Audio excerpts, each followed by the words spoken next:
6 ans après la disparition de Claude Sampère, sa femme Dominique Lagrousse-Sampère raconte ses derniers souvenirs avec lui.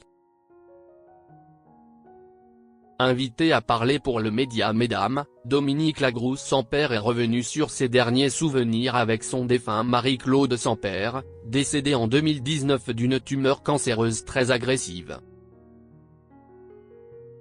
En 2019, le journaliste Claude Sampère a perdu sa bataille contre la maladie. Après s'être pourtant remis de 2 cancers par le passé, le grand reporter des journaux télévisés de France 2 et d'Envoyé spécial a succombé à une tumeur maligne rare. Il avait 55 ans et a laissé derrière lui ses proches, dont sa femme Dominique Lagrousse-Sampère et leurs 2 enfants Mathilda, 19 ans, et Esteban, 16 ans.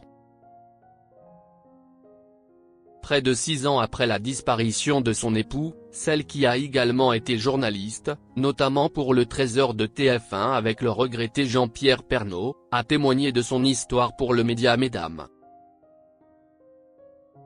Un matin on est chez mes parents en Normandie, et puis je le vois suffoquer.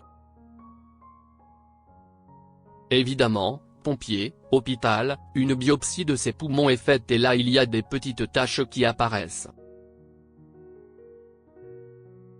Quand le médecin nous annonce qu'il a un mésothéliome, Claude s'effondre et je lui dis tu sais on va s'en sortir et je vois dans ses yeux qu'il va se battre mais que c'est beaucoup plus grave. Quand je sors de la salle, j'essaie de crier, ça ne sort pas. Sans le savoir, je comprends déjà que j'ai basculé dans le début de mon autre vie, s'est-elle souvenue. Les derniers moments de Claude Sampère. Et puis, pendant 2 ans, Dominique Lagrousse-Sampère retient d'avoir eu un rôle d'aidant tout en continuant d'être une mère et une journaliste à temps plein.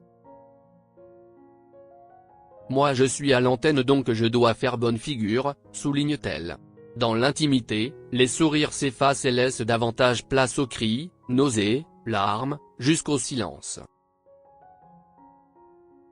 Un matin alors que je suis au travail, je reçois un coup de fil de Claude et j'entends un cri, je rentre à toute vitesse à la maison et les secours arrivent en même temps que moi.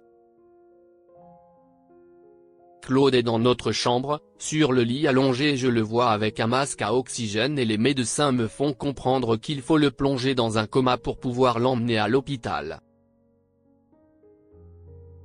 Si est-il la dernière fois que Claude sera sur ce lit, que Claude sera dans cette maison, a-t-elle rapporté. Depuis, Dominique Lagrousse-Sampère est réduite au statut de veuve, ce qu'elle déteste. Je suis en colère, et cette colère-là me tient debout. Rien que pour dire, cette société nous met dans des cases où on pense ressentir à notre place les choses, eh ben non. Malgré la peine et la colère, la jolie brune a réussi à se reconstruire. Elle a quitté le journalisme pour devenir entrepreneuse à son compte. Qui plus est, elle a retrouvé l'amour. J'ai accepté de vivre et j'ai accepté d'aimer à nouveau, peu importe les injonctions, les pensées limitantes, le regard des autres.